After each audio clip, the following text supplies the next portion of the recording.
తేలే విధంగా 100కు 100% మీద పోరాటం చేద్దాం. ఈ పోరాటం ఒక రోజుతోనో ఒక పూటతోని ఒక తమాషతోనే అయ్యేది కాదు. సమస్యలు పరిష్కారం అయ్యేదాకా ప్రజల పక్షాన ఉండడమే మా బాధ్యత.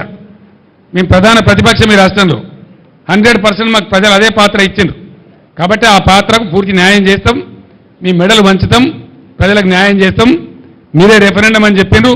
ఆ ప్రకారం చేనేత కార్మికులకు ఏం సమాధానం చెప్తారో చెప్పండి. కాంగ్రెస్ పార్టీకి క్షమాపణ చెప్పాలి చేనేత కార్మికులకు అంత నీచంగా మాట్లాడినందుకు. వాళ్ళకి ఆర్డర్లు ఇవ్వాలి వెంటనే, తర్వాత పాత బకాయిలు చెల్లించాలి వెంటనే, లేకపోతే ఊరుకోం, లీగల్ బ్యాటిల్ కూడా పోతాం.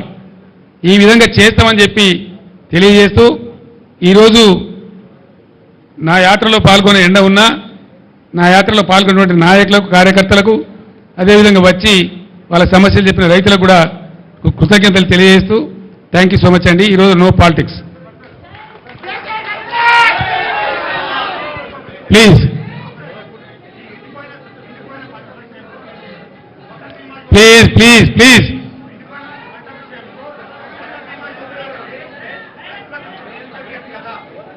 అర్థం కాలేదండి. ఆ యోజన ఉంటే కదనే బాబు, ఫసల్ బీమా యోజన ఉంటే కదా. గుజరాత్లోనే దిక్కులేదు ప్రధానమంత్రి రాష్ట్రంలో. There is nothing, there is no Fasal Bima Yojana. It's a flop scheme.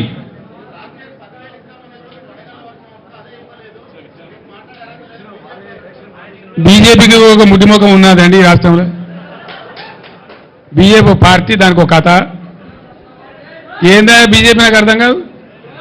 అంతకుముందు బాబు అంతకుముందు 100 కాన్స్టిట్యూన్సీల డిపాజిట్ పోయింది.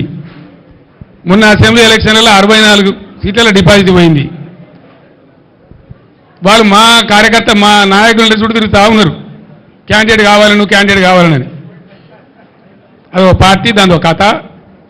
దాని గురించో లెక్కనావా ఈ రాష్ట్రంలో. Sorry, thank you.